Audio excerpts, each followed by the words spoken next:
Okay, we're fixing to get the plywood up in here, and I'm gonna be on the ground handing the plywood to my wife. My wife is gonna slide the plywood up against this wall and just lean it up against the wall. Okay, and engage time lapse.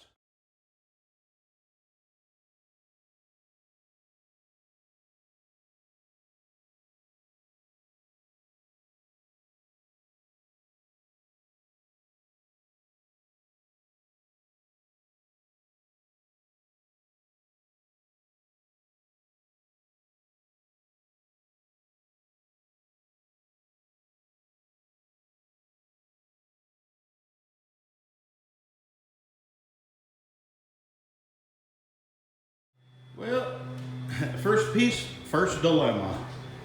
I was hoping to get away with no baseboard because I want to be able to shove my benches and their legs flush against the wall.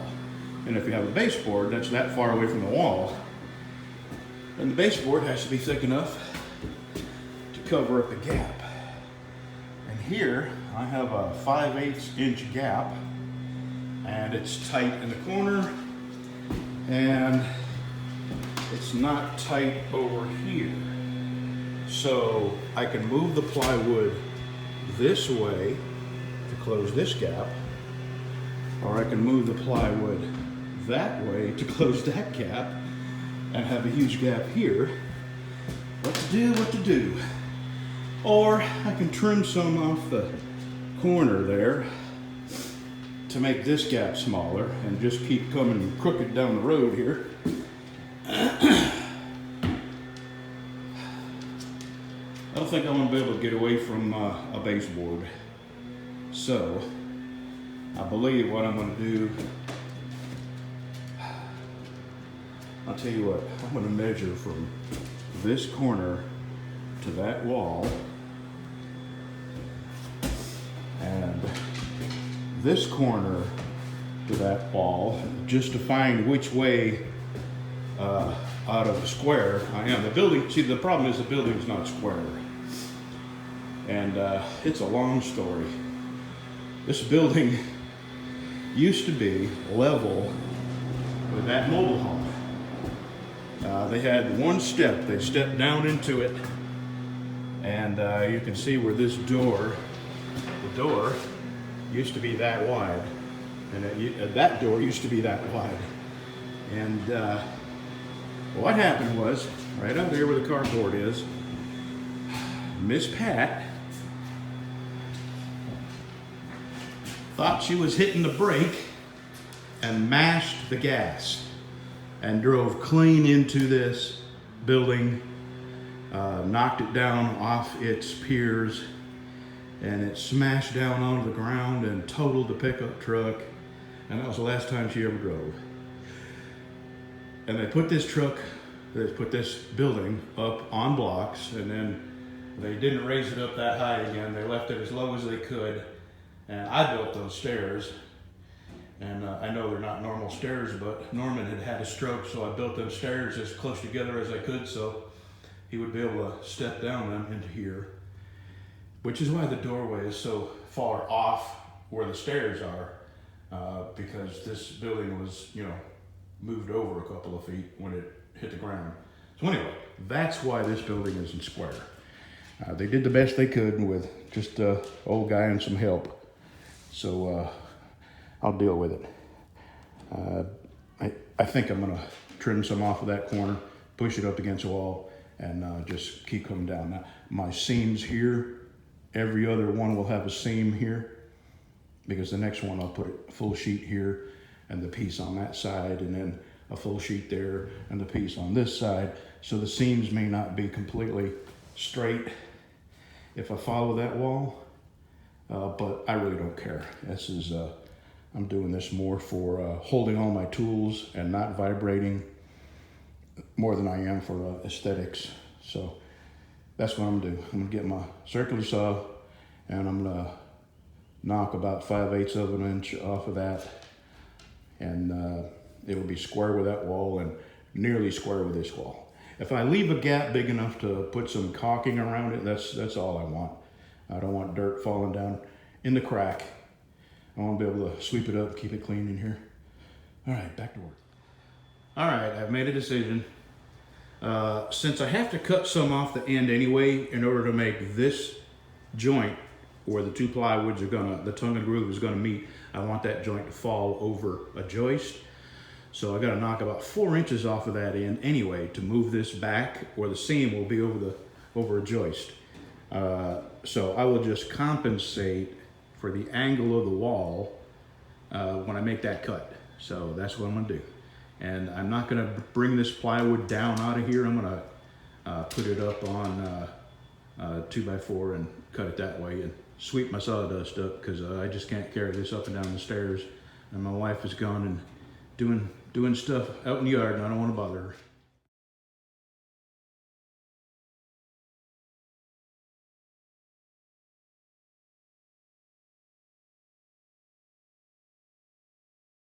I have not been filming because this has just been aggravating the ever-loving crap out of me.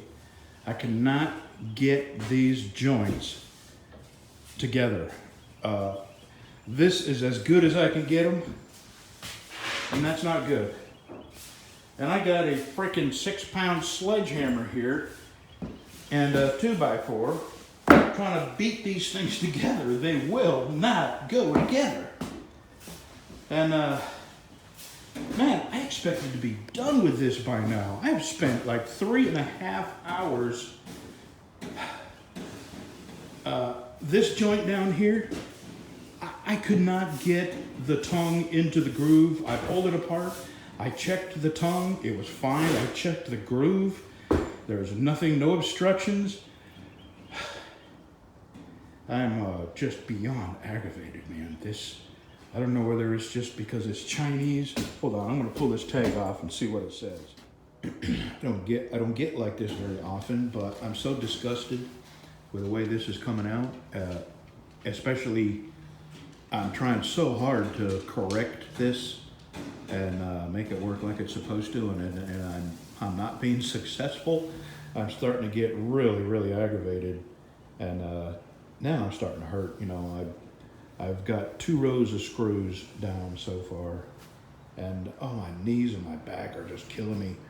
I've got one more. I'm going to put one more row down here, and I may call it a day, or I just may go sit in a comfortable chair and have a cup of coffee and see how I feel. I would like to get this piece and one more row down and screw down, and then tomorrow just finish up to the wall.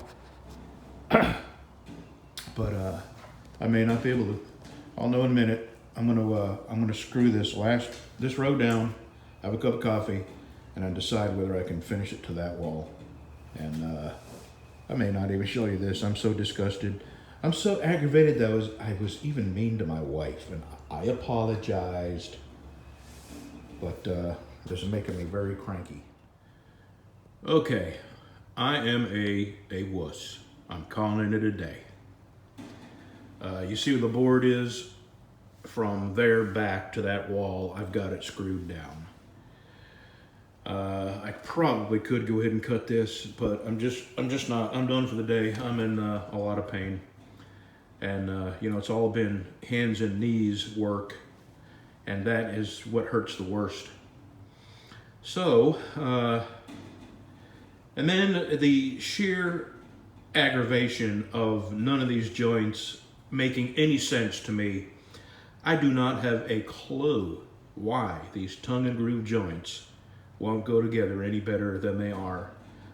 I'm talking about factory edges are not.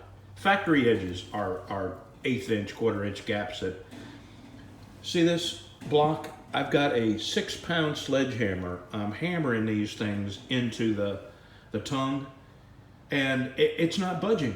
And I'm inspecting the grooves and the tongues before I try to mate them, just to be sure that there's nothing preventing them from making a smooth transition, I guess you'd say, or a small joint. But nothing I do is making it any better, and a sheer aggravation has taken the pleasure completely out of my day.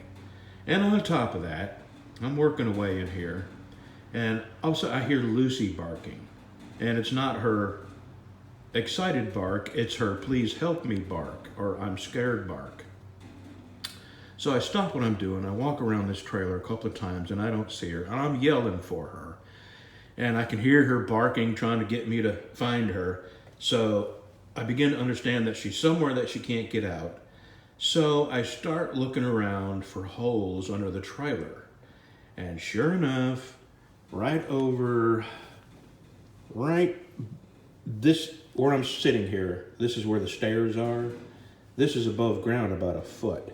Well, she was down here in the corner behind me with her head sticking out a little hole that the cat goes in. Yes, I have a cat and I feed it every day. It's just a stray that's lived here for 5 or 6 years.